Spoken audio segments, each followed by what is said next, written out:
Hi, and welcome to Second Rate Film School. This time we're doing Jurassic Park 3. I'm Jake. I'm Andrew. And I'm Jacob. So yeah, Jurassic Park 3. It's the fourth best Jurassic Park. Depends on who you ask, I guess. According to Jacob, it's probably the best Jurassic Park, correct? No. I enjoy all these movies, but no. Oh look, it's the classic Jurassic Park logo. Wonder if they're going to do anything with it. Probably not. Oh!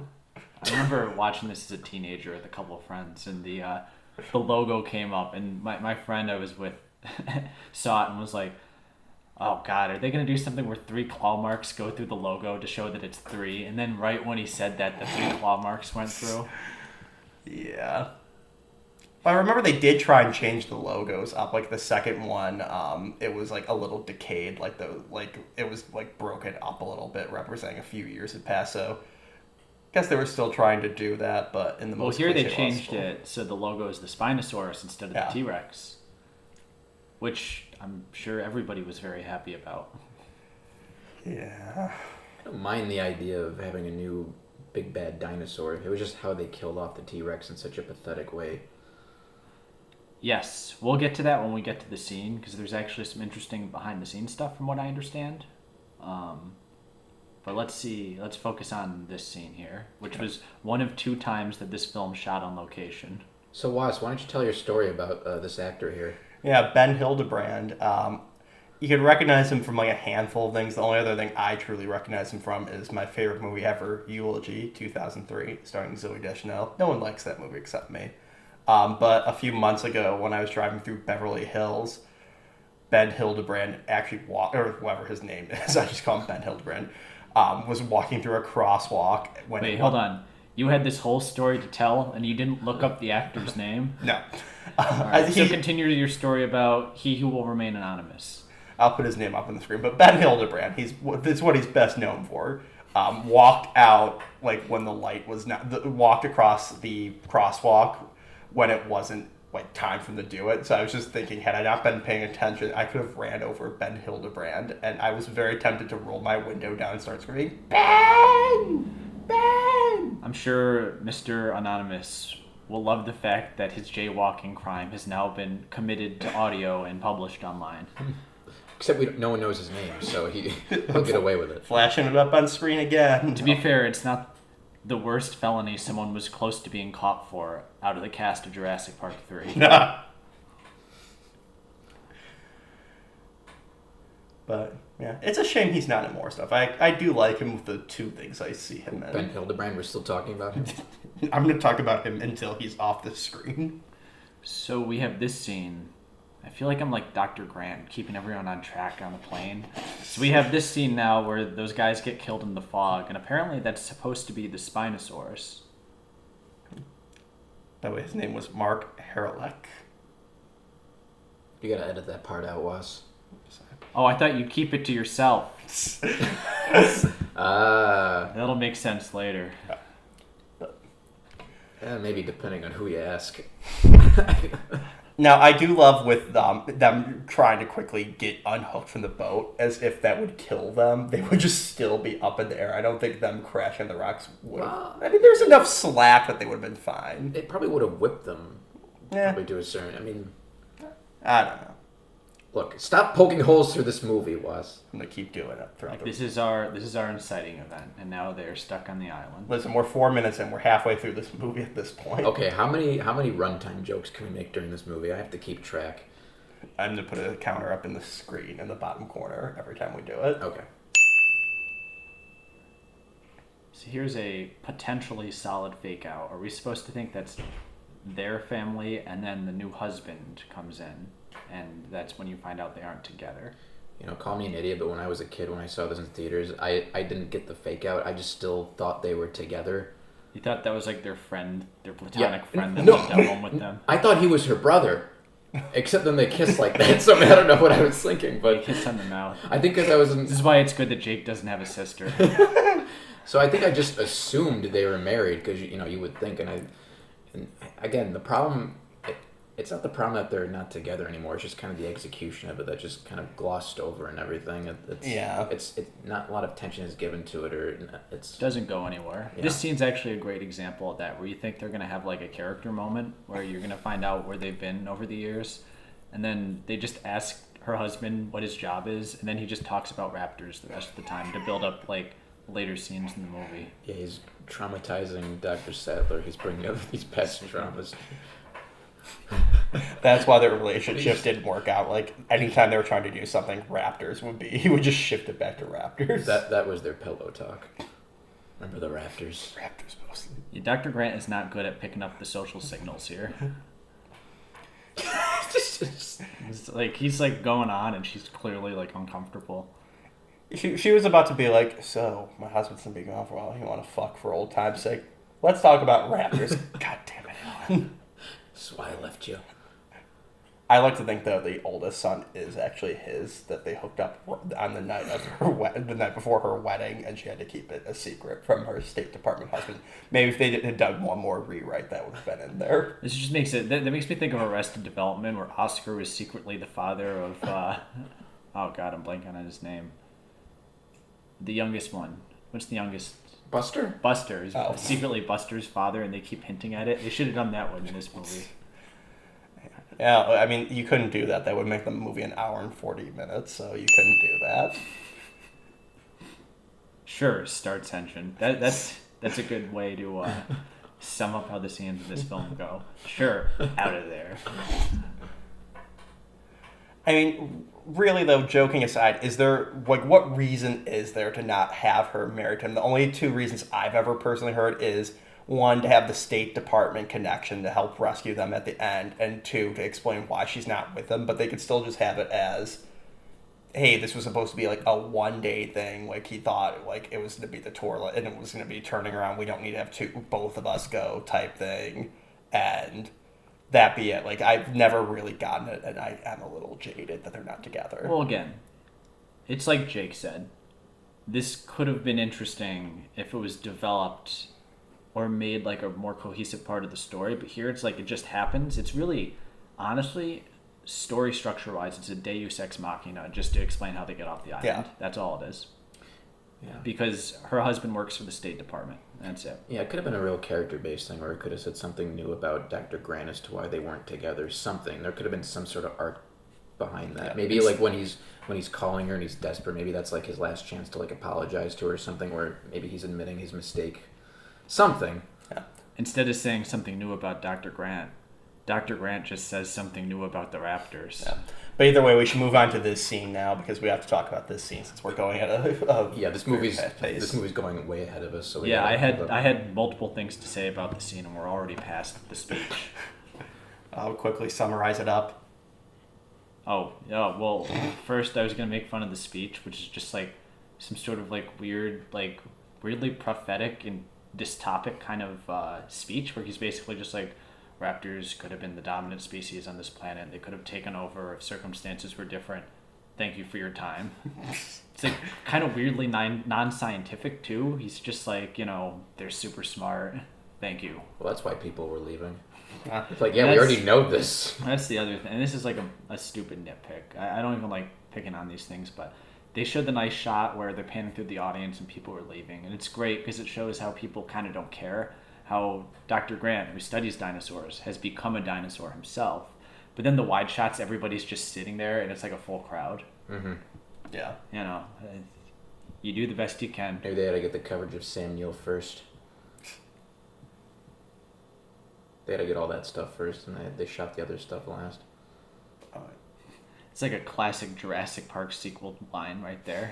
I'll never go back to that island. Well, that transition also reminds me of the transition from Lost World, where like the little girl's being attacked, and then her mom screams, and it immediately cuts to like Jeff Goldblum in front of like a sky background yawning as like the subway goes over. So it's like him roaring. It's like a weird transition. That is the greatest transition out of any of these movies. I love that cut. I do, but I just think of that anytime because it's like the same sky blue background behind like the pilot guy, but I don't know. I just love it and think of that every time. Well, it was originally going to have a deleted scene between those two scenes in the boardroom with what was his name? talking about Ludlow, right? Ludlow, yeah. That was, and then it was going to cut to the Amalgam shot, but cutting that out just kind of accidentally created this great cut. Yeah. Very humorous cut. Actually, I would have thought that was intentional. That's very interesting. Yeah. Wow. All right, so we're introducing our quote-unquote mercenary characters here. Who do absolutely nothing. Well, I really like Udesky in this movie. He's just like a normal guy who's just kind of strung along with all this. Which means he's going to die horribly very soon. I remember that same friend I was watching it with at the time was like, when they were all stranded on the island, he's like, okay, who's going to die here? The guy from the first movie, prestigious actor William H. Macy, prestigious actress Tia Leone, or like the chubby bald guy. And what's weird is like the same thing, like there's like a weird similar dynamic with the characters in the second one where with Richard Schiff, because that was before he was on West Wing or anything like that. Although ironically he's probably the most heroic character out of that bunch in that. Oh yeah, for sure. But that's for another commentary. Sorry, I forgot to put my phone on silent. So, oh my god, what kind of professional are we dealing with here? Well, let's talk about how Joe Johnston wanted to direct The Lost World, and then Spielberg wanted to do that. And so Spielberg made a deal with him to direct this one. It's kind of strange because even though this movie's better directed, maybe in a perfect world, Joe Johnston would have been better to direct The Lost World. I think this movie has like a little bit more energy to it in terms of the direction, even though like the budget's notably lower and there's not nearly as much going on under the surface. There's still parts. I mean, like I think there's things that are well directed in The Lost World too, but I think the directing is very, very solid in this movie. Yeah. Oh, hold on, we're coming up to one of my favorite parts, the resonating chamber. Now I don't know why, but I'm the only person who thinks that this is the funniest thing. Yeah. I think it's like ridiculous. They use like a 3D printer and they like they create like a fossil, like a perfectly shaped fossil that if you blow into it, it makes like a dinosaur VFX sound that you can talk to raptors with. It's fine. I believe it. I think it makes it credible. I enjoy this. I enjoy this whole movie. I think this is the funniest thing ever. It's like a Velociraptor VFX, and he's just like, instead of just being like, oh my god, what, he's just like, he's having like flashbacks. It's great. Even though they never played that sound at all in the original one. Well, I think it's very funny. It's a little thing that amuses me to no end. Well, it's definitely weird because the raptors do make sounds in the first one. It's like, I don't know why they decided to make like a whistling, like haunting whistling, like that clearly like you said, like was a VFX sound, like that was not recorded live there. It's very clearly like dubbed over them. So like I don't know. I'm fine with like the creation of it and all that. I do think it's a little humorous, but the sound effect itself is what puzzles me more than the creation of it. The Jurassic Park movies, even though the sequels are all like, none of them have really reached the levels of the first one. None of them have had that tangible silly moment that everybody can cite as a jumping the shark moment. But I will always say that the talking raptor chamber thing is as close as it's ever going to come. Oh, and we just passed passing the Jurassic Park pinball machine, apparently. Well, going back to that, I don't think it's so much the resonating chamber. I think it's interesting that they try to like further the studies of dinosaurs and everything and try to integrate it into the narrative with like its setup and payoff. It's just, why that? It's such like a small thing. It just kind of emblematic of this entire movie. Well, it's like the raptors were intelligent, but they weren't like, at the end they're like talking with the raptors, and I understand they don't like, it's not literal words, but it starts to stretch the credulity just a bit. Yeah. You think the whole resonating chamber thing was created because they had to find a solution first to escaping the raptors, or like they got to the script point like, oh shit, how did they get out of this? And like, I would like to think that, but he has like a whole thing throughout the movie where he's like talking about the raptors communicating, and he gets like obsessed with them. Yeah.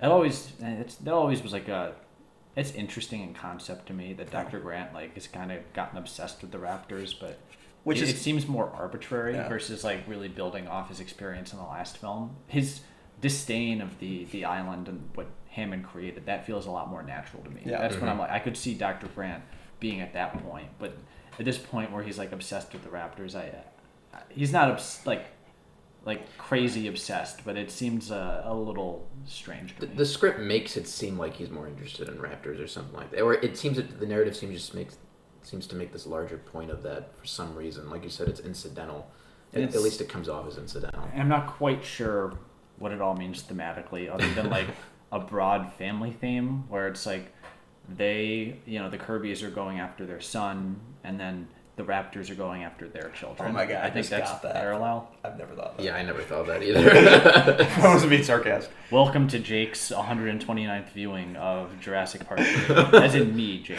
Yeah.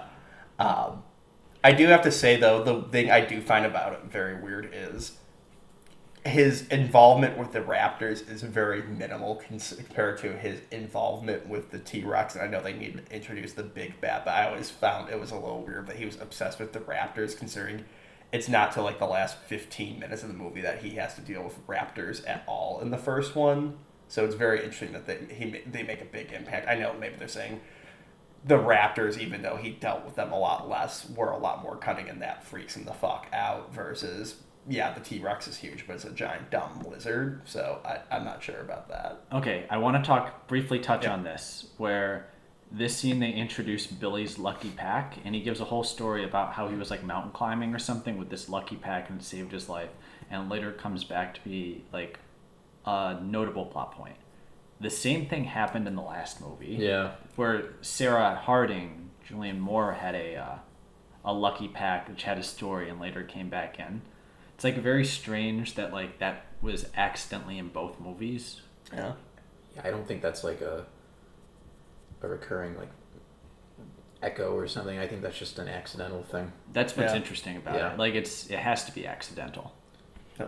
Well, and it's weird because it doesn't even need to be a lucky bag, like other than the fact that Grant at church, other than Grant like keeping the bag and then being reluctant, and Billy like wanting it back very quickly, like there's no need for it to be a lucky bag. I think they just needed to justify how they could hold on to this thing amidst all this action. Maybe, I don't know. Yeah. Well, it's just weird that they would use like the same plot device. Yeah. Oh yeah. By accident. That's what's so funny about it. There was 1,000 memes being created. Yeah, I never thought that was as big of a deal as people claim to be. I think the resonating chamber is funnier than the talking raptor, but that's just what happens when you've seen this movie more times than you've seen all three Godfathers combined. Apparently. I'm not proud of that fact, but it's what happened. Well, you could watch this movie 3 times in the amount of time you could watch The Godfather. Okay, number 2, runtime joke. I think that's number 3. Oh wow, we should have brought some paper. I'll keep track, and then I'll tell you retroactively when I'm done editing it. You should like have a counter on the bottom and have that like annoying CinemaSin sound. Ding. Oh god, the ding. I've actually done that in a number of our commentaries because we've introduced running jokes.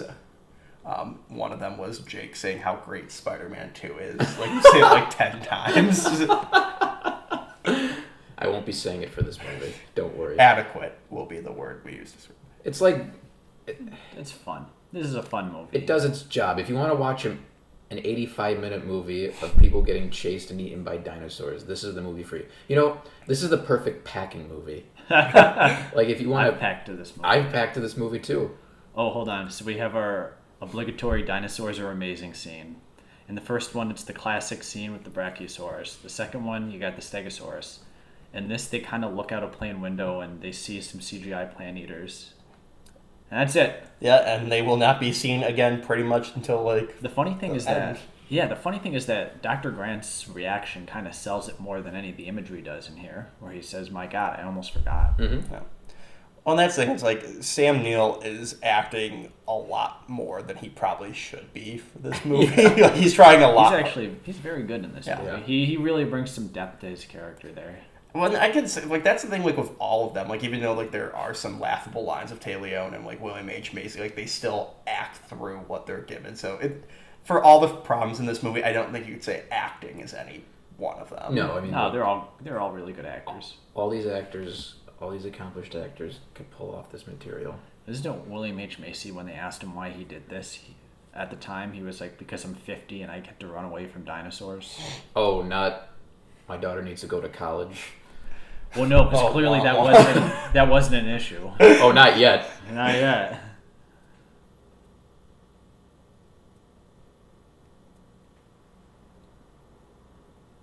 Oh, thank God the captions came up with her saying Eric, because I was about to make reference to the son Eric, but I got his name confused with Billy, so I was going to say, Billy does a really good job acting in this, meaning the child actor is a pretty decent child actor, but I was to make it seem like the guy playing Billy was like mentally handicapped. They both do a good job, though. Who? Which one? Billy, I was going to praise Eric most. I think he does a very good job as a kid actor. I know he's a little older than all the previous kids, but... Trevor Morgan. Yeah, but... He was in... What's his name? He was in Richie Rich. What's funny is he was in the Barney movie, if you want to talk about dinosaur movies. Yeah, which is very ironic. He was also in the Sixth Sense, funny enough. Oh, he was. He's the Yeah, bully. Yeah. But then this guy who plays Billy is his name, Alessandro Nivola. Yeah, and he's been in like a lot of like sort of independent movies since then. But now he's got that like Sopranos thing that he's gonna be in. Yeah, he's got the. He was in Face Off as well. He was. Yeah, those are Face the Off. two biggest movies that he did. I can't explain why he hasn't done as much since. He's pretty decent. Like, I don't think he's like terrible or anything. So it's like He might have it's not like weird. wanted to, from what I understand. Yeah, and I don't blame him. He was in that one that we saw. What was that one we saw with Joaquin Phoenix? Oh, You Were Never Really Here. Yeah, he was in that. Yeah. He you see him pop up in a lot of stuff. And you go, oh, that guy. I like him. Yeah, but I like his character. I mean, maybe not the character, but maybe it's his performance that elevates it slightly. Because he was my favorite character as a kid, but there isn't much to him other than he's just that cool older guy. That's about it. He's the cool college-age student that probably gets more than most of the other characters in this movie. He was hitting on that one girl in the early Yeah. Oh, you know there's a deleted scene of him and Talia fucking in the jungle. You know William H. Macy would have been like the cuckold. Yeah. You know, that's like, No. that would be something that happened to him. Oh.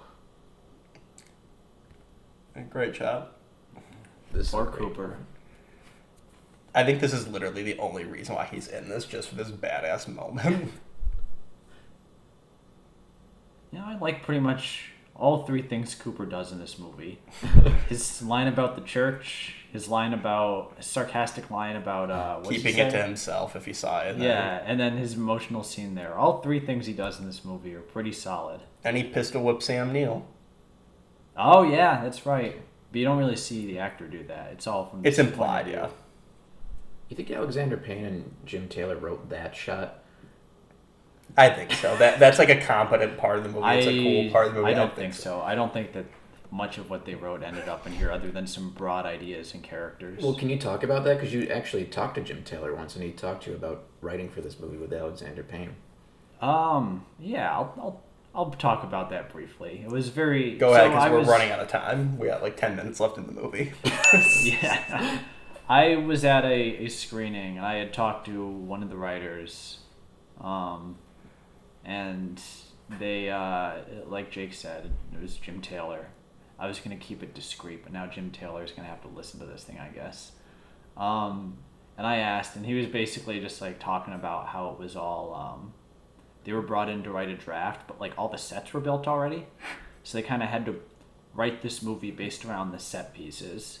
And so they did it. They wrote the draft. They said, I believe that they included Ellie Sadler. That was their idea. And it was just because they were friends with Laura Dern, which was a good choice because it's nice to have her back.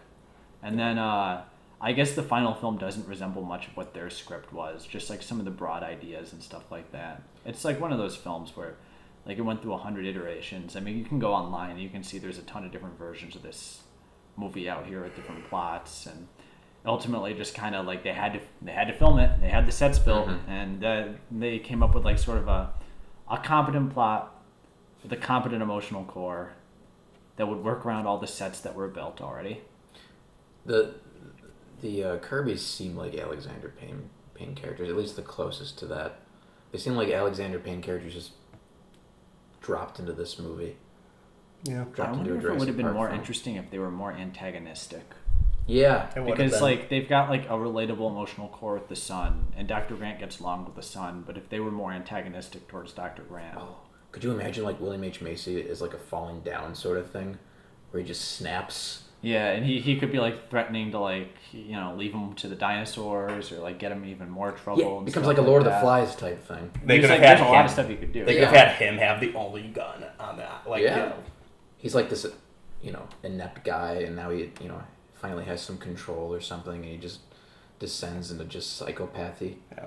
Like, or just like, or even that, or they could just be like, you you're not leaving this island until we have our son, and like we're all getting out of this together, and they're even willing to sacrifice Dr. Grant if it saves their son. Yes, that's better. I shouldn't say psychopathy. Yeah, well, they could have even done it. They could No, have I even, would love a Jurassic Park movie with a psychotic doctor, or not Dr. Grant, with a psychotic William H. Macy. They could have even done a thing where like the radio was intact from the plane, and they like mentioned before they find it, like, well, there's a radio station in this building, and Dr. Grant's gonna try and radio that, and like he shoots the radio, and he's like, well, now we have to go to the tower to find the radio. That gives us more time, like actively sabotaging Grant's things off. Now, I want to say, I remember reading one of those old Disney adventure comics that had for some reason, even though neither of these movies are Disney yet, they had a story about the making of this and The Mummy Returns. And They used to cover all those blockbusters in that magazine. But yeah, they were talking about like how Spielberg was getting a little too excited about like, controlling the robot moving the plane back and forth and like tormenting the actors. So I like to think Spielberg is a sadist. Also, we should actually put up a timer for how long the T-Rex is on the screen coming up. We'll leave that to you, Andrew. We didn't even get to touch on like the Spinosaurus there. Like they built a full-size animatronic Spinosaurus, which we'll get back to when the fight starts, to sort of break down why it's so short. But okay. You got your shot of the T-Rex coming up. And the buzzer starts now. It's very generous to the buzzer. I was going to start it when they started fighting. Yeah. I mean, the clock starts now. I'm getting like ahead of myself. Not by much, but a little bit. That's a nice beat where he's like, don't move, and they all run away. Yeah.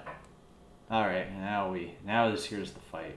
So apparently part of the reason, because this fight, like if you watch the trailers, there's clearly shots that were deleted. Like there's a shot of like the Spinosaurus slapping the T-Rex, and they clearly cut it down. There's even a great interview with the composer of this movie, Don Davis, where he's talking about how he's talking about his like music he wrote for the scene. He's like, oh, it's great. We have a new theme for the Spinosaurus, and it duels John Williams' theme for the T-Rex. But then in the actual movie, there's just no music in this scene. So clearly it was meant to go on longer. My understanding is part of it might have been that the animatronics broke down. The Spinosaurus one might have actually broken the T-Rex animatronic. And there goes the T-Rex. 55 seconds. Yeah. I also like the sad fact that that's supposedly been said to be the baby T-Rex from the second one. I don't know if they could get that big quite that quickly, but that would have been a cool element if they showed like the T-Rex limping a little bit and make the implication even more solid. That would have been funny because it would have rendered the entire second movie pointless if it just got randomly killed. I mean, it's either, I don't know if they said how many T-Rexes are on there, but it's either that one or it's mother or father, so there we go. So they did that whole thing in San Diego just so it could get killed by a Spinosaurus. Like 10 years later. Now here they do mention that this is a different island than the first one. I love that it's like him being there is just predicated upon like a dumb misunderstanding by the Kirby's. Like it's like didn't research it and didn't realize that they weren't on the island or whatever. They read the first Wikipedia, it sends on his Wikipedia page. But in the sequel, The Lost World, in the book version, they had to be on a second island because at the end of the first movie, the Air Force like carpet bombs and napalms the island to get rid of them. So Crichton had to create a second island to make the sequel. It's always something I found weird with the movies because that was not actually, and I think Jacob, you said that they did have an alternate ending or an alternate line for in The Lost World where they mentioned that happening.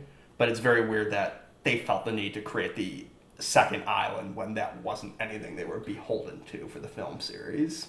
It is strange. On one hand, you could say there weren't a lot of dinosaurs on the first island that they could form the ecosystem that they wanted in the second movie. Because you think about it, there's like one T-Rex, it's like some of the herbivores, there's no raptors left. Yeah.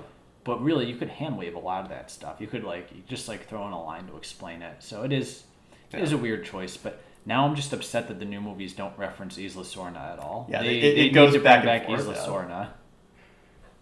Well, and that's like even a thing where they say in the newest one in Fallen Kingdom, they're like, oh, we're gonna take them to another island, and like I remember like in the theater, like, oh, they're gonna go to Isla Snort, whatever, and it's like no, but completely different island. It's like why can't we go to that one? I think they my eyes lit up when I heard that line in the 5th one, and I was like, oh my god, is there gonna be an Isla Sorna reference in this? I think we could see in the next one that's their ace in the hole if they need any more dinosaurs. Yeah. Did you just use Isla Sorna and Ace in the Hole in the same sentence? Hey, if the writers... Because I'm very proud of you right now. If the writers need more dinosaurs, if they need to go somewhere with an island of dinosaurs, they can go to Isla Sorna. They have that in their back pocket. No, the Russian mafia has all the dinosaurs. We're good now. That's where the future of the series is going. Hence why I'm not going to go see that next movie. So in this scene, they talk about how the Spinosaurus wasn't on InGen's list, and they may have been up to something else. Well, this has been explained in the expanded Jurassic World canon that the Spinosaurus was originally an early attempt to create a genetically modified dinosaur, and that's why it's so big and strong in this. So there you go. Gotta retroactively fix mistakes you've made in the previous movie. We gotta retroactively connect this all to B.D. Wong. These things that the writers didn't even get a shit about, just throwaway lines. And they gotta desperately connect them in like the expanded. Well, it's like one of those things where that could have developed into a bigger, more interesting idea, but the movie's scale stays small the whole time. Yeah, it And serves part no of me- purpose. Part of me can appreciate that they keep it character focused, but another part of me is like, I wish they were a little more ambitious with this, especially because it's like there's another scene in when he's giving the speech where the student mentions that the Costa Rican government hasn't decided to do with the island of dinosaurs, and it's like, well, that could be an interesting movie. What would happen if they came to their decision? What would they want to do with it? Mm-hmm. But again, it's just like this really small, it's almost like a side story, this whole movie. It feels like a B plot.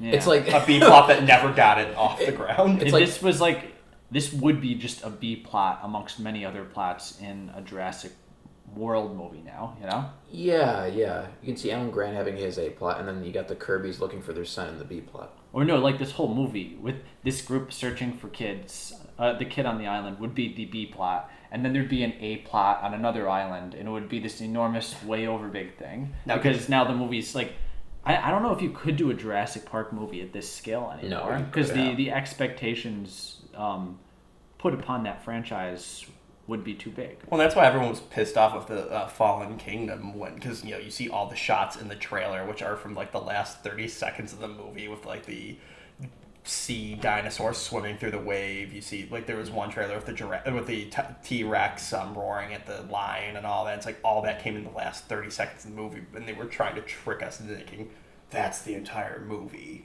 So I agree that they couldn't. I really didn't like that they did that.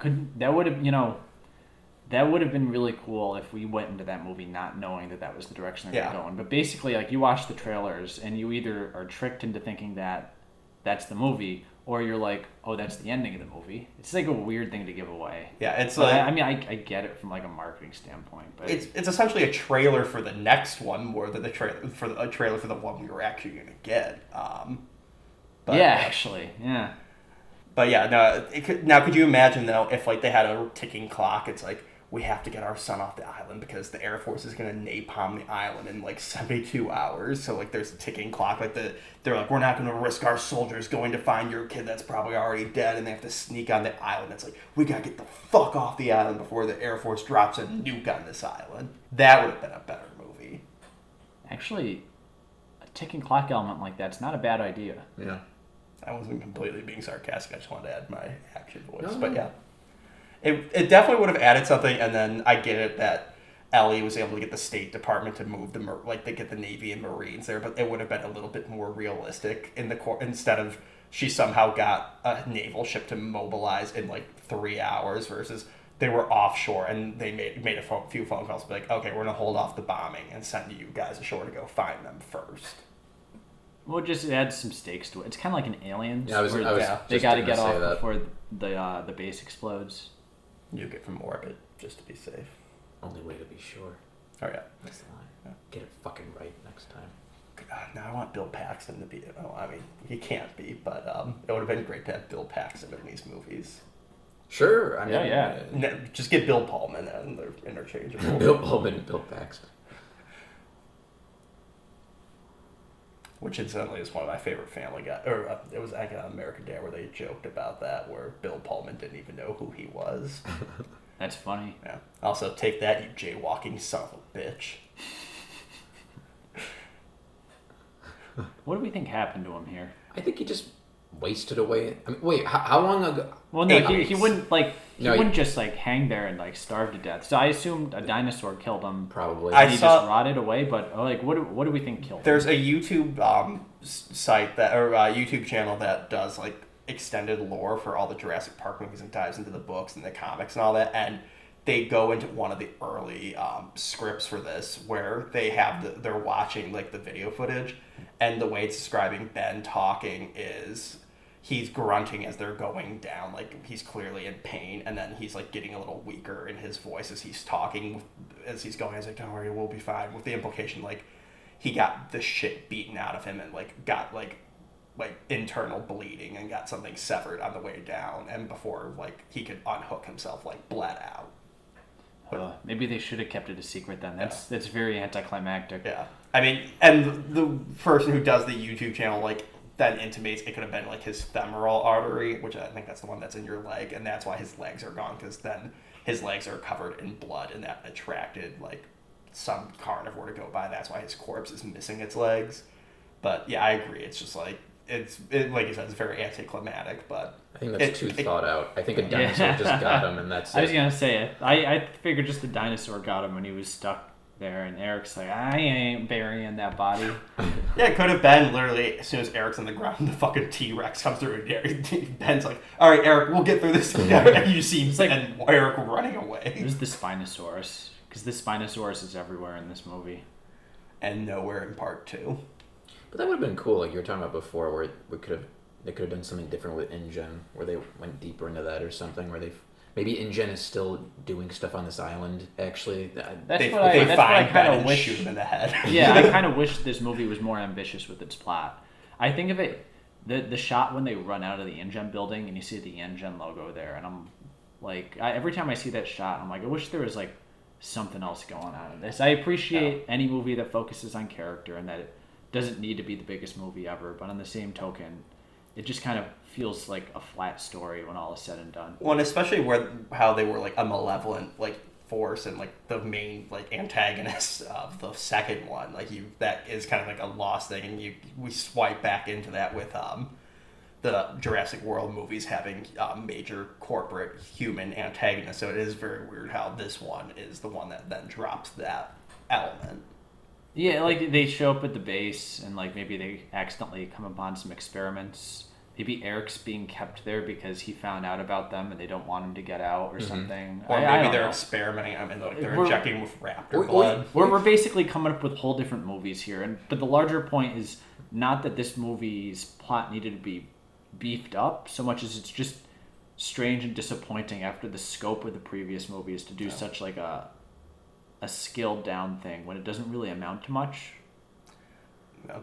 Now, with this shot, just real quick, of Grant looking into that truck, I remember on the IMDb message boards, back when those were a thing, reading people thinking like, oh, is that the car Malcolm hides in Lost World that's all smashed up? Like, that's what I thought too. Yeah, because it's weird, and people have said, well, no, it's not the same type of car, they're not at the same building, but it makes zero sense for Grant to look through the windows, like, because it's like they're calling attention to something. So I sum it up as it's like those old Universal monster movies from the 30s and 40s where they'll make references to the previous ones, but they hadn't watched those movies since they made them. So like the continuity's out the window. They're like, oh, what did Frankenstein's castle look like? Ah, fucking no, just make something up. What the car look like? Fuck it, just get another car. I think it's foreshadowing to the Raptors, and that's it. Because we just saw the Raptor go by there, and that's what kind of Grant was looking at. It just, again, another accidental reference to the possible reference to the second movie. Coincidence. Yeah. Interestingly enough, this set was this like whole like compound set was that only got taken down like last year, 2019. it was built behind the airplane set from War of the Worlds in Universal Studios, and it had just been there for years until it finally caved in on itself last year. Yeah, apparently like that was before the World of Worlds plane was there. Like that was on the tour, which makes sense because the Cars section, which features most of the cars from Jurassic Park 3, is like right next to that. So it kind of makes sense how that would have segued. And they're like, fuck it, we're not moving the cars. Just add the Flintstones car, the Back to the Future cars, so it's not just Jurassic Park 3 I'm anymore. sure nobody was disappointed with that. Oh, is this a set from Jurassic Park? Well, it's Jurassic Park 3. Oh. I mean, it is a cool looking set, and it's like a shame that it's like, again, with the movie being 32 minutes long, that they don't do more in this setting. Well, bring back to another idea. I always wanted them to bring in the bio sign from the books. Dotson's company. He was like the competitor to Hammond and InGen. I always wanted to bring them to do that, something with that. Ironically, now would be a good time to do that with the new movie where dinosaurs have gone open source. Yeah. Mm-hmm. Well, because, I mean, they have never referenced Dotson or any of that plan with Nedry since the first one. The next time they made reference to it was in the Telltale video games. That was the only time they've ever referenced it since. Yep. Which I appreciate, and that made me want to play that game, but I am an old man that don't have any. What system is that on? I think it was PC, and then they had it like on Xbox. Like I know, like was it on PS3? Maybe, yeah. Because I know, like the Back to the Future. I'm an old man, and I only have a PlayStation 3. Yeah, but I'm even older. I only have PlayStation 2, and have you guys played Resistance: Fall of Man? It's amazing. But yeah, no, it's very weird because Telltale, like, it was primarily PC, but, like, they released them very weirdly on some of the ports. Like, the Back to the Future game, like, got released on the Wii, but Jurassic Park, from what I understand, didn't. So it's, like, it's weird that they were picking and choosing what console they wanted to go, something to go on. I mean, that's, like, a whole other conversation, but the Wii might have just not been powerful enough for it. I mean, it looked like the same, like, art style and everything as the Back to the Future one, but that's besides the point. This is a nice little moment here. Yeah. See, this is like how raptors are supposed to be intelligent, like with problem solving, not literally not by actually like talking with each other, like I guess it's doing now. Yeah. But I like how the captions call it cawing. Could you imagine if like the captions, like it was an Easter egg where they included like what the raptors were saying? There's that InGen shot. Yeah. Bye, InGen. It's the last we'll see you in the movie, I think. Yeah. Yeah, well, they make reference when they talk about, like, what else was it? Oh, wait, was that already happening? Did that line already happen? What else was InGen? Oh, yeah, that happened, like, 10 minutes ago. Okay, I can't remember. I couldn't remember if that was later on.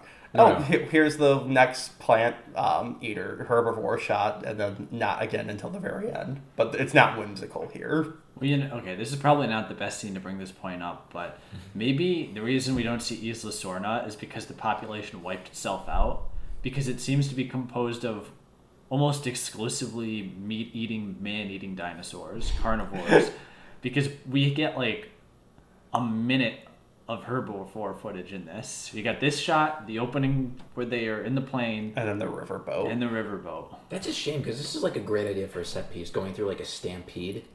Too bad they already did that in the first one. Well, they just did it, Jake. Oh, they did that in the first one. No, I mean just a better one. Oh no, I was being sarcastic. Okay. Like that's it. Yep. They ran through it. Now I have to say this part here with the clown from Air Bud, which is the only thing I will refer to him as. I was very confused by this growing up. So I took it as he's completely dead now. And then in a minute when they say they set a trap for us and you see his body moving, I thought the raptors were somehow moving his body. Like as a young kid, I'm like, how are they moving his body? He's still kind of alive. And then they kind of cut the shot a little quicker to show them like snapping his neck. That's so silly. The raptors like break his neck. They might as well have like pulled out a knife and just slit his throat. But no, seriously, it was literally because he says he's dead and then he starts moving. I'm like, oh, what did the raptors do to like make him move? What is it? You think it was like a marionette or something? They're like they put on a flesh suit. I was like 6. Leave me alone. But yeah. Because it's just very weird, just like because I understand what they do. They like left him partially alive as like a trap. Again, going to their like intelligent, and then you're about to like they say it there, but like I thought they meant like they killed him and then were manipulating him somehow. So just 6-year-old me misunderstood the chain of events. No, that's ridiculous. Now let's please watch this scene where the raptor carefully coordinates snapping this guy's neck. Did that dinosaur just wink at me? Which is a reference to Jake's angry yell at Fallen Kingdom when the dinosaur quite literally winks before killing Buffalo Bill. Yeah. Oh yeah, you know, one's mileage may vary on if they enjoyed Jurassic World Fallen Kingdom. However, you would have enjoyed it if you watched it with Jake. He literally said loud enough for multiple people to hear, did that dinosaur just fucking wink? Like I think you were more angry about that than I've ever seen you. It wasn't just winking, it was breaking the fourth wall. I couldn't fucking believe it. And borderline smiled as well. Yes, it smirked. Oh my smirked and winked. Christ, just bring it up. I'm still astonished. Just the gall. You're just near like a gunshot in the background, and Jake's not going to talk for the rest of the commentary. I'm also imagining this is like the first few years for Robin Williams' character in Jumanji, like him doing shit like this. Oh, wiping his ass on banana leaves? Yes. Well, and as we've established with the Jumanji sequels, there are outposts, so maybe young Robin Williams was getting gas grenades. He actually had an Uzi. And he just left it. He didn't want to admit like that he was actually like living at like some nice like jungle like hotel for like 20 years and he just like was becoming a bum. That's why he didn't shave. He's like, yeah, there were monsters and everything. Meanwhile, he's like at 4 seasons the entire time. Yeah, so this kid, what's his name? Trevor Jones? No, Trevor Jones is a composer. Oh, Trevor Morgan. Trevor Morgan. This kid's really good. Yeah. And not just a good actor, but he's a good character in this movie. That's the one thing I've had to say, with the exception of maybe the clone girl from Fallen Kingdom. I think all the kids that are in these movies are pretty good actors. Yeah, I don't think. Yeah, they're fine. They're fine characters too. I think that the two kids. The clone girl was a fine actress. No, and I'm just beating more on that. She was fine. I don't remember much of her character. You just remind me she was a clone. Only thing I remember is her. Let's pile on the 5-year-old actress right now. I just will say that line that they gave her of "they deserve to live just like me" did not do her any favors. So that's mostly on whoever the fuck directed and wrote that. So you're right. I think she did fine. Yeah. Oh no. Yeah, criticizing her acting. I'm just being an asshole. Yeah. But no, I mean that's the thing. It's like I guess maybe because the pedigree of these movies and like the level of effort to a certain extent being put behind them that they're going for actually competent children actors. So, but yeah, I've always been impressed. There's never been a bad kid actor in these. No. I think the closest could be like Malcolm's daughter, but that like comes also just across as her being like sarcastic and just deadpan. I think they were trying to have her be a little like Jeff Goldblum, and your mileage may go on if that worked or not. She doesn't even have Sega. That's the line I remember. Such a troglodyte. Cruel but good word use. Why isn't she in? They gotta bring that whole back. fucking movie.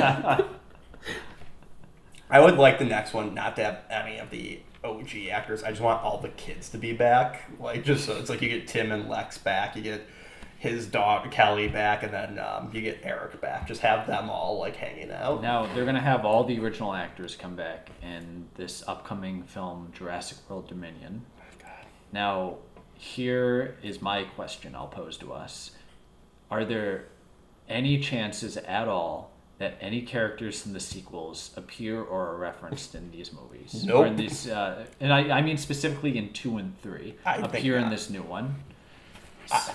There would be no scene where they talk about how Vince Vaughn is in prison for involuntary manslaughter or anything like that. That's like, do they even reference part 2 and 3 in the Jurassic World movies? Like, I think they're trying. They're quote the second movie in Fallen Kingdom briefly, and then they do obviously with the pterodactyl. So you're right. They are in canon, but they try not to mention them nearly as much. They as possible. also, this is a weird thing. The Spinosaurus skeleton, I'm pretty sure in Jurassic World that's a reference to this because the T-Rex runs through it, and that's supposed to be like a reaffirmation of like, hey, the T-Rex is the best one now. T-Rex is the queen again. So wait, when do they quote the second movie? And James Cromwell quotes something John Hammond said, but it was something he said in the second movie. Yeah.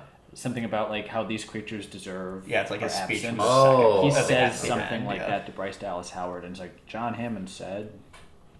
when I watched it on TV. Now going back to the whole Vince, when he was on CNN. going back to Vince Vaughn being in jail, you know how he just disappears from he disappeared. Like last time you see is him on the helicopter leaving and dropping the bolts. Like, oh, they're not going to get him without their these. It's like I would have paid any amount of money just to hear like right before John Hammond comes on, and then you hear just like. And the execution of Nick Van Owen has been carried out this way from 32 counts of involuntary manslaughter. I would have loved when they landed the helicopter, just the fucking feds to just swarm Vince Vaughn and tackle him and just... A lot of people died because of you. I will say, if dinosaurs really do live everywhere now and have overrun the world, then Kirby Paint and Tile is probably doing really good because there's probably a lot of infrastructure damage going down. So the Kirbys are probably doing fine economically at least. I don't know how long the marriage persisted after this movie. Do you think they were able to afford to put their son through college? Yes, but only after the fact. Oh, okay, that's good. Like Eric probably went to community college when he was in his late 30s. But yeah, no, I seriously would pay to see. I would go see the new one if the first 10 minutes was showing the world reacting to dinosaurs being around it and all the characters from the sequels being slowly killed off one by one. So Julianne Moore goes out to get her newspaper and a fucking pterodactyl flies away with her. Vince Vaughn's grilling in the backyard and a T-Rex. No, he's in prison. He gets shanked by a dinosaur in prison. There you go. I think the only characters, I don't think there's any chance in hell any of the characters from The Lost World or Jurassic Park 3 appear in the new one. But if you held a gun to someone's head and said you had to include someone, they would probably make it Julianne Moore and Kelly, because Dr. Malcolm is in it. Yeah.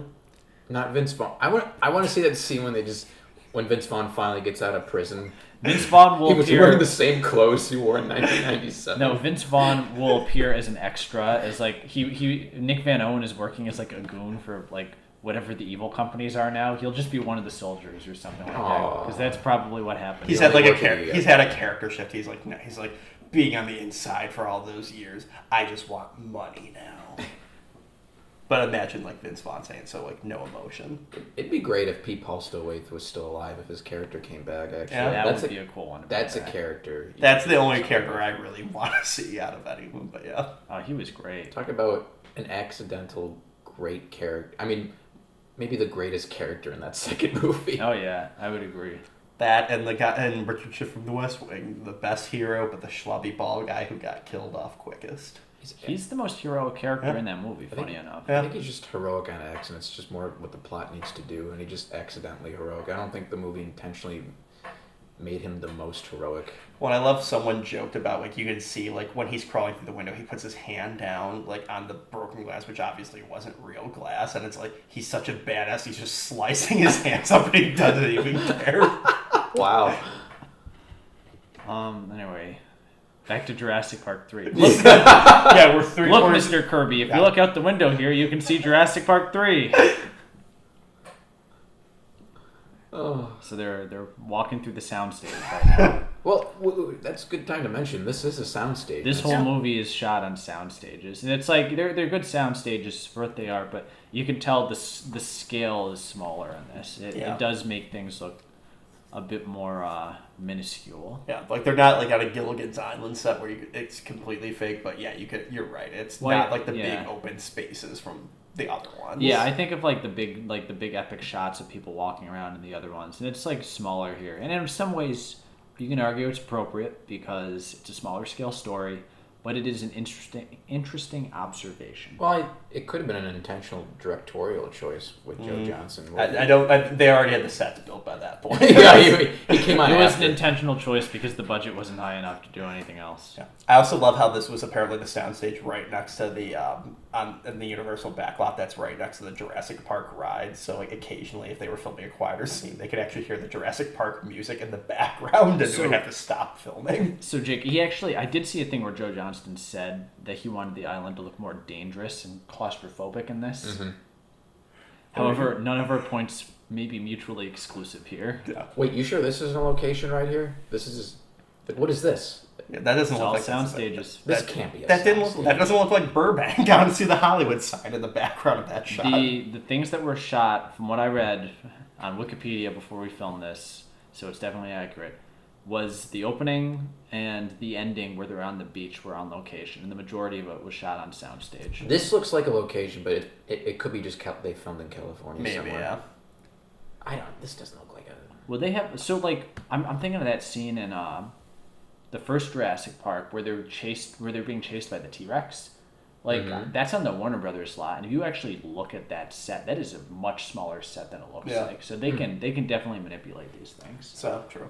I'm not going to pretend like I have an expert knowledge on the locations of filming here, but my understanding is that the majority of this was shot in a soundstage. Here's the inadvertent funny part of the movie, It's just there. which I will, by the way, There it be is. changing my ringtone to that now. Actually, the really inadvertent funny part comes up shortly after it bursts through the cage. Yeah. But I remember, we'll get into that, but when you see the dinosaur break through this, I remember watching the trailer and be like, oh my god, the fences can't stop them now. That's so badass. As you said, that probably wasn't actually thought out to be like that. No, it's just for a cool shot. It's a nice fake out. Yeah. But yeah, it bursts through the fence, and then they go and they hide in a shack with a couple bolts on it. And the Spinosaurus is banging on it like a robber trying to get in. And that could have been like a cool shot of it like tearing through the building and like they're trying to quickly get down the spiral staircase that we will see in the second. Like they're trying to get down and then it can't get to them because now they're actually like descending into like the hillside. Like It's that just would have funny been because it's like it could have just like stepped through the place. It could have followed them down. It could have fallen, gotten mangled within Yeah. like the metal and everything. And that's the last time we think it's finished. We think it falls through the abyss. And then you see it again, and it's got shards of metal and spikes Yeah. sticking out of it. Would have been that great. could have been and going on the fact that no one dies for the rest of the movie. Like that could have been a thing like where they hear the phone ringing again and then all of a sudden like a metal pipe just bursts through William H. Macy's head because like the dinosaur came running up. So like he's now impaled to the dinosaur and you just see like William H. Macy's corpse dangling off it for the rest of the movie. It's like Bishop in Aliens, where the thing sticks through him. Ah! Poor Bill. Poor Bill Macy. Listen, he has to suffer for the crimes of his wife as well. That's a bit of a... Give him the chair. Don't wet the sponge. Okay, so hold on. We have the Lucky Pack coming back. Not so lucky in this movie, though. Hence why it's weird that they mention it. I mean, I But guess it's ironic because it's a Lucky Pack, but it sure doesn't bring him luck. And I mean, that's the thing. It's like, I get it that, like, it being the Lucky Pack is the reason why he grabbed the bag. Jake is doing so many gotcha finger points right now. But So go on. But, like, I get, like, him knowing it's his Lucky Pack, that's why Grant grabbed it. But it's like, if someone told, like, if Jake told me, like, hey, this is my lucky tuba, and then, like, he was over my place, and, like, the place was on fire, I wouldn't go out of my way to fucking grab his lucky tuba. I'd be like, okay, that's just God. They could have come up with any other reason for him to grab the bag other than it being the lucky bag. But, because I don't think Grant really thinks, this is his lucky bag. Maybe if I have it, we will be given luck, and I will be able to get off this island. That's my Grant impression, by the way. Sounds like an English guy. Wrong continent, but whatever. But yeah, no, it's very weird. But I do like that line of, like, what if they find him with us? What if they find him without us? Like, I kind of like that. No, what if they catch us? Yeah. That's the fucking line. Get it right. I can't. It's a good line, I though. can't read the captions. What if they catch us without But no, imagine like them going down the steps here, like ripping through. It would have been great. And I should also mention that this building was part of the Hot Wheels set that I had for this movie. Oh, see, this almost feels like a video game. Thank you for that semiotic insight. I'm gonna leave now. It's like, it does feel like a video game. They're going to this new stage now. Yeah.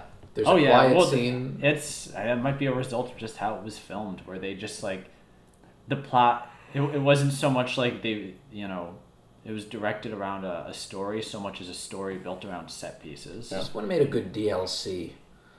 The Lost World Jurassic Park DLC. Yeah, you gotta go. Oh, the son's missing on Isla Sorna. You gotta go find him as Dr. Grant.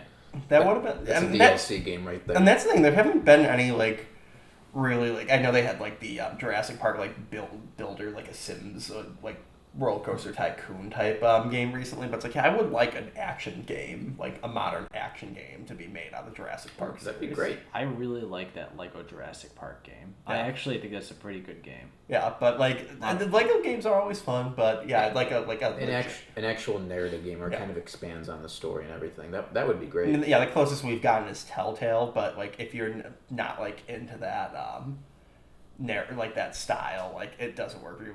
But yeah, have a Far Cry-esque game series with this. It would have to take place on Isla Sorna. Yeah. Or, I mean, maybe not. And there have been a number of video games, but most of them have been pretty mediocre. The one that's actually crazy is there's one where it's you play as an unnamed woman who crashed on the island, and they actually got Richard Attenborough to come back and do audio logs as John Hammond on his deathbed. But it was shortly after Lost World. The infamous one, because that was it's a really terrible game. That's an infamously unfinished game. One of those things where they released it and it was clearly still a beta. But it's crazy because it's you got Richard Attenborough, so there should have been more effort. But the best part of that game is the life bar. They decide, how should we denote this woman's life bar? Should we just have it in the lower screen? No, have her look down and there's a heart-shaped tattoo on the top of her boob that is slowly drained of color, and that's how we denote her health. It's one of those wildly ambitious games that just did not get the time it needed to come to fruition. And it's actually interesting because the one thing that's interesting about that game is it introduces the fact that Isla Sorna, I cannot say it, the two islands were built on volcanic islands. That's why Hammond was able to get them, because there was active volcanoes under them, and he was just kind of throwing caution to the wind because I can buy these islands. That's the narrative they have in that game. So it's very ironic that inadvertently inspired Fallen Kingdom. A lot of the video games actually do feature levels where you go into lava-filled caves. So I guess that's something that the video games just predicted. But back to Jurassic Park 3. Speaking of I wanted. Oh God. Okay, then we can talk about the scene. No, we are. That's why I said speaking of video games. I thought you were gonna break up another video game. No. I was let's talk about the scene. It was a joke. So let's talk about the scene. This is actually a pretty good creative sequence. Yeah, I really like this scene. This is inventive. You can criticize the Jurassic Park 2 and 3 of not doing too much new with the dinosaur and the set pieces, the adventure elements, but here it's this is them being in this giant bird cage and the pterodons that we've kind of wanted to see since the first movie. This was cool. This shows the potential from from what could have been a much better movie. This is a very creative scene. Well, this scene, not this exact scene, but the idea of a bird cage is in the first book. Yeah, that's right. Yeah, it's a great part of the book. Yeah, I mean, I think this is the best part of the movie, and we joked about how awful the DVD menu is, but it should, on the version we're watching, the DVD images Billy in the background with the pterodon swooping down. It's when I think of this movie, I don't think of the Spinosaurus, even though that's on the logo. I think of more of this scene than anything. Mm-hmm. Yeah, it looks great.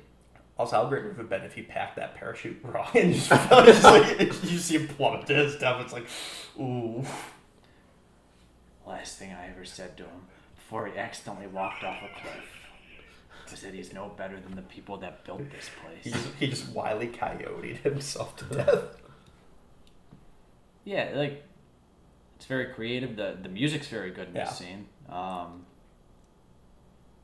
yeah, this very definitely nice inspired scene. Don Davis, you said the music. Yeah, composer of The Matrix. Yeah, overlooked score here, actually. I Yeah. think he does a great job. I always just assumed it was kind of just John Williams, or I never really thought about it. That's how good the music is. Yeah, I guess John Williams was the one that recommended him too. My friend Don Davis. He'll do you fine, baby. Now we talked. We were talking about something else with it when they're in the bird's nest or bird nest, the pteranodon nest, and Eric throws a skull, like it clearly a human skull. Which one of the Jurassic Park 2 goons do you think that was? Jacob, do you know? Did they say any of this in the expanded lore? I don't think they do, so I'm going to deem it canon now that was Peter Stormare. But that's the thing, like supposedly Hey, Carter! Hey, Carter! But it's weird because like supposedly they've been trapped in this bird cage the entire time, so it's like where the fuck are they getting their food? Okay, maybe they could be getting fish from the river and all that, but it's like what person like wandered in here? So that could be a midquel we could create where someone just lands on the island between part 2 and part 3, or someone's left there after part 2, like one of the explorers is left there and just accidentally wanders in there by accident, and it's the first fresh fruit they've had in a while. Maybe it was the boat. Oh, wait. No, they got killed by the Spino. Never mind. Well, and that's the thing. The one version of the script, because there was the original ending to this was the pteranodons fighting the military. That the one version of the script that I've heard and referenced in that the guy's YouTube channel I referenced earlier is that they find the crash boat and they see the 3 talons in it, and then Grant's like, of course, and then like that's when the pteranodons attack. So the implication for that draft at least was that they attacked the boat, but it doesn't make sense because they were locked in. So it goes to show maybe if this script had 1 or 2 more drafts, it would make more sense. That story of half of Hollywood right there. Yeah. Yeah, that was the shot from the trailer, just like the pterodon in the background just before he grabs him, very far away, borderline out of focus. Oh, Jacob, it's your favorite part of the movie now. This is where Amanda Kirby accidentally causes the events of Jurassic World to occur. Do not elaborate on that at all. Well, she accidentally leaves the gate open, and that allows the pterodons to escape. Ooh. And because the pterodons escape, then according to the website, Vincent D'Onofrio's character got hired by InGen because he hunted the pterodons down. And first, I want to apologize if those are pterodactyls, but pterodon is easier to say. So I always said pterodactyl. I could never get like no. Pterodactyl's much cooler sounding. Yeah, I thought pterodon was like the correct name. It's like how we're not supposed to call them brontosaurus, we're supposed to call them brachiosaurus. Like Actually, let me correct you. They were called brontosaurus, but later renamed apatosaurus, and then named brontosaurus again after the fact. this is like fucking if Pluto's a planet. Like, come on, scientists, don't you have other like cure coronavirus? Don't fucking keep renaming dinosaurs. It is funny though because like here we go. Because this shot And Jurassic World. because the shot is very ominous, and then it serves zero purpose in the ending we got. If we had gone to the ending of like them fighting with the military, that would have totally made sense. But as it is, we see an ominous shot of it, and then the next time we see them, they're flying next to the helicopters, and it's a whimsical shot. So it's a very weird tonal difference for the version we got. That shot we just saw of the birdcage is one of the biggest shots in terms of scope in the entire film. Yeah. 2 seconds. Yeah, that's a good point. You just got to put Sam Neill in front of the green screen and then superimpose it all in. I wish it actually looked like a giant bird cage, like it had the ring at the top even. I feel like that's like in the Mad Magazine parody for this movie. Like Tweety's in it. Yeah. I'm gonna have to like look that issue up now. See, like here's like a nice little character moment where we learn about different sides and dimensions to these characters. This is kind of what we wanted the scene with him and Dr. Sadler to be. Yeah. Something like this. I love like his speech here and how he kind of has this relationship with the son.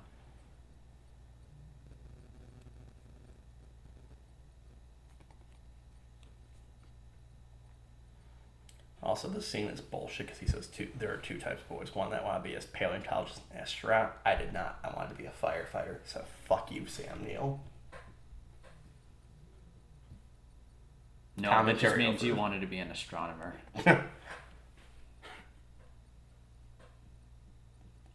That's all Billy. You should add him. He might respond. Well, because he's our fourth longest subscriber, so he's gonna be really pissed off when he sees this. Yeah, Sam, if you're listening to this, I'm very sorry. Please don't unsubscribe. We get our final shot of dinosaurs being amazing, followed by what could be the scariest shot in the entire film, coming up shortly. Oh, you mean when Bill Paxton, when William H. Macy gets impaled on a metal pole dangling off a space. No, I think I'm having a stroke today, guys. It's when he shoots himself in the mouth. God. Remember that? Yeah. I really want to see the live-action Jetsons movie starring him. Still. I was talking about Boogie Nights. No, I know. I'm just saying. Okay. I'm just making another William H. Macy reference. And here we go. I never thought it was that terrifying. It just. It feels like it's almost like a 3D. Like the movie was supposed to be 3D, and they left that in when they chose not to make it 3D. Billy was right. These things are terrifying. Listen, when he screamed, "Run for your life and go!" This entire island should be firebombed. It He doesn't change his opinion whatsoever. He has no character arc through this movie whatsoever. It should be the only good line in Fallen Kingdom is when Malcolm says that the island should be destroyed. That's it. Yeah, and then the little clone girl fucks everything up. Yeah, fuck her. I want the next movie to be Jeff Goldblum hunting her down. You don't have the right to exist. Bite the curb. All right. Let's take a break from dunking on this 5-year-old actress. I think she's It's a the little character. older. Yeah, the scene. It's the character. So here's the scene that they do a gag, and it looks like it was made of stock footage that they incidental footage of the actors, because it's really quick and they don't look like they're really responding to anything. Yeah, you're right. There they are. All right. And you're right. The kid also like breaks somebody- the fourth wall. The dinosaur looks there. I feel like I do like that they have that dinosaur though. That's a cool It's a cool looking dinosaur. dinosaur. It's the same one that appears in Fallen Kingdom, right? The one that the T-Rex kills. I thought think it was, but I looked this up and it's not. Oh. They're two different ones. But that's the one that appeared. It looked like the one in the Disney dinosaur movie. Yeah. Oh, The big yes. red one with the horn. I think that was the same one. Oh. Now I do have to say, going back to and then how the dinosaur looks at the screen, and like you said, it was shots that were cobbled together. I feel like it was created for the blooper reel for the cast party where they do they're oh, what if a dinosaur showed up or whatever and is an attack but smells of shit. That was supposed to be a joke, but they accidentally spliced it into the movie, and then they've just never taken it out. Well, no, the movie was 65 minutes, so to beef up the running time, they used that. Yeah, they just can you imagine if they added some of the bloopers in here as well to just pad it out? Now it's a movie. Now it's feature length. Charlie, I am your father. This I'm movie gonna took die here. You need to know. Mommy, it's the dinosaur man. He says that he's my father. She just hangs up immediately. We're taking you to live somewhere else. Mark Deglar's not very happy. Up here's where William H. Macy gets impaled. That's a great shot Yeah. of the animatronic and everything there. That looks really good. Yeah. Wish they brought this back for the new one. But I they like that won't. they're stuck in the cage the whole time too, as they're sinking underwater. That's a good set piece. Yeah. Yes. Oh, here, this is where you can see Dr. Sadler telling her husband that Dr. Grant's the father. You see her gunshot when she comes inside. He's leaving now.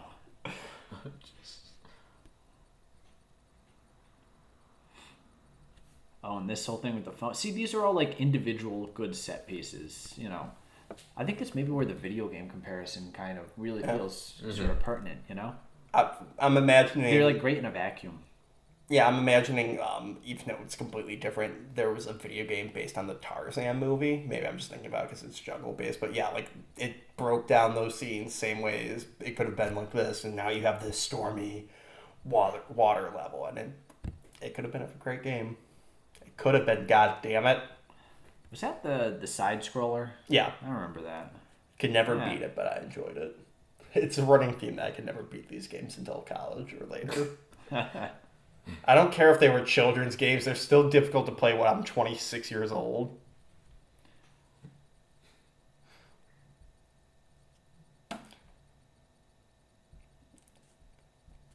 I remember this scene freaked the fuck out of me growing up. Like when I saw this in not in theaters at the drive-in, watching this and be like horrified of claustrophobia / drowning. Oh yeah. It's a great set piece. I love that they're in the cage while the dinosaur's attacking them from the outside, but they're still in danger because they're sinking in the water, and they got to call on the phone. That's really good stuff in a vacuum.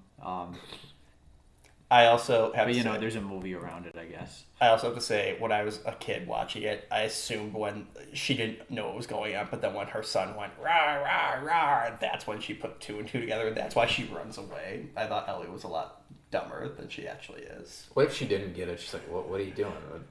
And I feel like there should have been like an AT&T commercial made out of this, like, or DirecTV. Like, what's the company that like it takes movies from like the 80s and 90s and gets the actors to come back and like hawk like DirecTV like they did with like Doc Brown. And it could have been a great one where like he's trying to talk to her, but the call keeps dropping. It's like, this is what happens if you don't have AT&T. Andrew, you're a genius. Let's sell that idea. For Jurassic Park 3 AT&T commercial. Yeah, but those Kids companies are all usually demanding a Jurassic Park 3 AT&T commercial. Yeah, they only do it with like really famous movies like Back to the Future or Christmas Story, but no, we're gonna do it with Jurassic Park 3 now. As a kid, I thought William H. Macy was gonna die here. I get it serving like sort of like as a character arc form where he. If there was more going on with this character, I think, like kind of a redemption thing, then I think that would have worked. Mm-hmm. Lands right on the I punch. know. People just kind of walk through the island and then they leave. Yeah. Like literally after like what the 35-minute mark, no one dies in this movie. Like they didn't have the balls to kill Billy. And that was a thing they added. That was like a last minute thing, from what I understand. They kept him alive. I think Billy should have died. Yeah. And that's like, I feel like you don't see him in the rest of the shot. Like I feel like they just got like Sam Neill to come back for one day, get on a helicopter, and just have him on the bed. Like I'll be interested when we rewatch it. Like, do you see like William H. Macy Leone or the kid like in the background, or is it like we're doing this as cheaply as possible?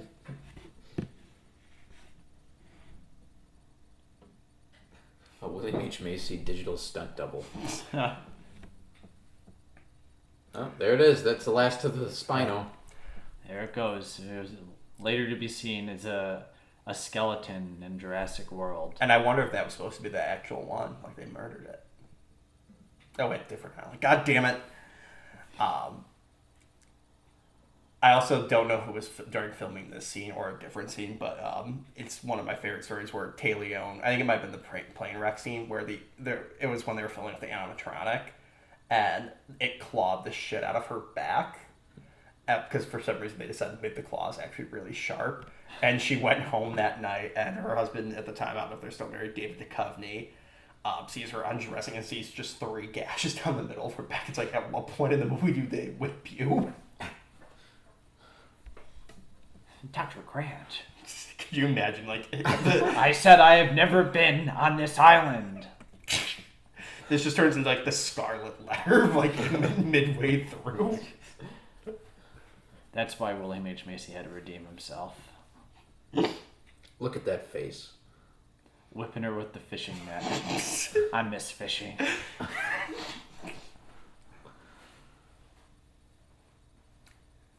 How do you know she could help us? Well, what other reason was there to include her in the movie? You owe her a lot. Because Ian Malcolm was not going to help. Can you imagine him actually calling It calls Ian and he's got all his women over or something Or like that. what if Ellie Sattler's just having an affair with Ian Malcolm? She answers the phone and just post sex with Ian Malcolm. So wait, hello? Charlie is Ian Malcolm's son. I wouldn't put that past Malcolm. No, Charlie is Grant's son because they banged right after Jurassic Park ended. And then the youngest one is Ian's kid. Like, just her poor husband. Like, none of those kids are his, and he's got to pay for them. Can you imagine Sally showing up to Malcolm's doorstep? Oh, Ian, it happened. What? Oh, another? Good, because I love kids. I have a whole bunch of them. All right, here's our climax. Our big climax. Could you imagine if, like, they just tripped, like, they were all going to run, and they just, like, kick Willie Macy in the back of the, leg and just trip him so, like, they could save themselves? Back when I worked at a very small opera company when I was in college as a videographer, since it was very small, they used to advertise it as an intimate opera experience. I imagine the producers would use the same wording to describe the climax of this movie. It's intimate. Intimate raptor encounter.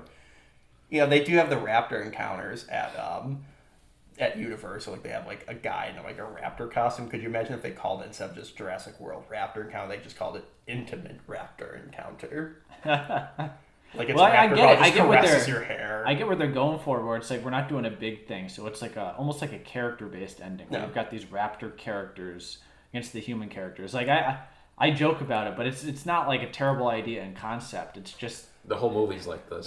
Yeah. Just like it doesn't really add up to as much as they want it to.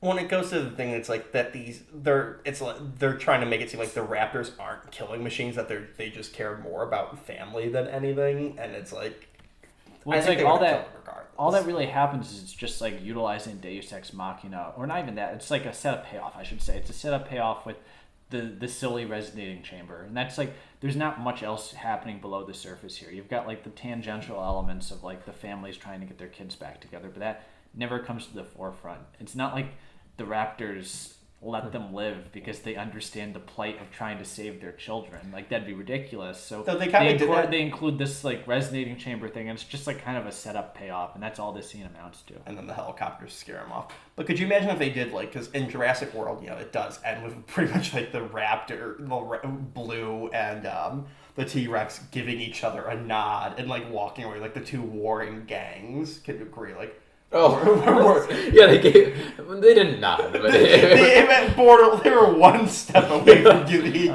They looked at each other. They had a knowing look where they're like, "We're cool now." If this was Fallen Kingdom, they would have nodded to each other. Yeah, they would have high-fived. Yeah. And you said this is Hawaii? Yes, this is Hawaii.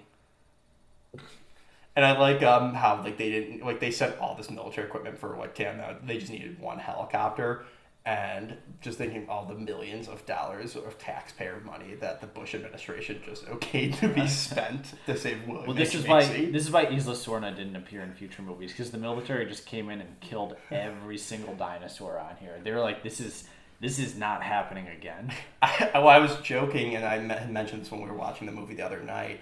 Okay, so you do see Eric and Sam. Okay, so you do see them in the shot with them, but I was body double. I was joking that Joe Manzilla, or however you say his name, Tim from the Joe Manzilla. How do you say his name? Mozzarella. What's his name? Joe Manzilla. Let's just call him Joe Manzilla. Tim from the first. Mazzello, right? Mazzello, whatever. I gotta wrap it up real quick. The movie's gonna be over in 30 seconds. No, let's keep laughing at Joe Manzilla. This is the ending of the entire commentary track. That he was in the Pacific, the sequel to the Band of Brothers series that HBO did like in 2010, and that was around the time that they were announcing they were gonna do Jurassic World. And I said, could you imagine if that movie was about like he joined the Marines like to get over his PTSD from the first Jurassic Park, and the new movie is just like a battle between like the Marines and the dinosaurs on the island, and I think that would have been better than what we got. The army fighting dinosaurs. That'd be fucking badass. Well, they had an ending written. Yeah, and going back to the pterodactyls, like one of the helicopters was supposed to crash because it got like tied up, and like one version I read, like Grant was trying to climb the ladder, and like the pterodactyl got caught up in the ladder, and they had to detach it. Sorry. I still don't think it was Joe Manziel. Jake's done for the rest of the track. Fortunately, there's 20 seconds left. But again, those murder birds that we just I saw. love Sam Neill's face in that shot. Yeah. It's whimsical now. It's a little Indiana Jones, Yeah. which, ironically, Harrison Ford was, I think, offered the role of Alan Grant, or he was at least considered by Spielberg to play Grant. Yeah, because there's that weird interview where Harrison Ford and Steven Spielberg are there, and they're like, "Why weren't you in more movies with his?" And Harrison Ford's like, "Yeah, why wasn't I in more of your movies, Steven?" He had a cameo in E.T. It was just a very strange scene. Yeah. That was cut out. Yeah, I've always tried to find it, but I can't, and then I get bored 5 minutes after thinking about looking for it and can't find it. You never see his face. That's why it's weird. Directed by Joe Manziel. Leave me alone.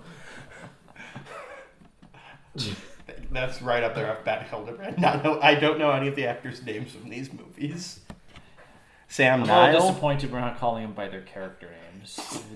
Please call them Paul and Amanda Kirby and Billy Brennan. Oh God, I didn't even remember that he had a last name. I just thought he was named Billy. So, well, on that note, I hope you guys all enjoyed our commentary of Jurassic Park 3. It's been a very fun 45 minutes. So, Yeah, if you were packing your luggage, hopefully... Not a bad thing to have going in the background. Yeah.